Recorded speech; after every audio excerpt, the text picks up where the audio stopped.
القادر trust case کے اندر اس وقت عمران خان صاحب جو ہیں وہ گرفتار ہیں. سائفر کیس کے علاوہ سائفر کی تو ضمانت جو ہے وہ سپریم کورٹ آف پاکستان میں پینڈنگ ہے.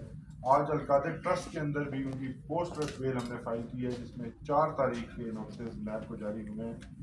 اور اس کے اندر بنیادی طور پر آج اس پریس کانفرنس کا جو مقصد اور ضرورت پیش آئی اس کو میں سب سے پہلے آپ کو بتاؤں کہ خان صاحب کے اوپر جو القادر ٹرسٹ کے اندر مختلف الزامات لگائے جا رہے ہیں، اس کے اوپر کورٹ کے اندر جو کچھ ہوتا ہے وہ یہاں پر رپورٹ نہیں ہو پاتا، کیونکہ تمام کارروائی جیل کے اندر ہوتی ہے اور اوپن ٹرائل جو ہے وہ خان صاحب کو اس کے اندر نہیں مل رہا.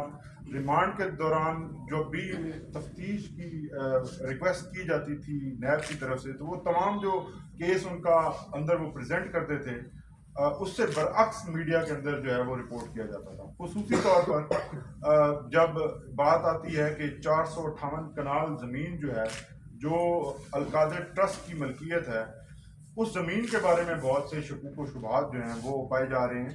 تو اسی سلسلے میں آج ہم نے خان صاحب کی ہدایت کے اوپر اس کے جو ٹرسٹ ڈیڈ ہیں اور ڈونیشن ڈیڈ ہے ان کو پبلک کرنے کا فیصلہ کیا ہے. آپ کے سامنے رکھیں گے کہ اس کے اندر کیا معاملات ہیں. لیکن اس سے پہلے خان صاحب کو آپ سب جانتے ہیں، عمران خان کی جو پوری زندگی ہے وہ ایک کھلی کتاب ہے.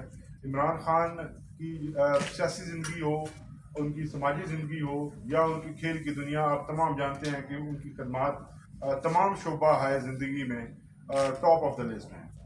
خاص طور پر اگر ہم ذکر کریں کہ شوکت خانم جس طرح سے چل رہا ہے اور اس کے علاوہ ان کے دیگر جو خیراتی کام ہے، نمل یونیورسٹی ہے، تو یہ تمام ایسے ادارے ہیں جو خان صاحب کی کریڈیبلٹی کے اوپر چل رہے ہیں.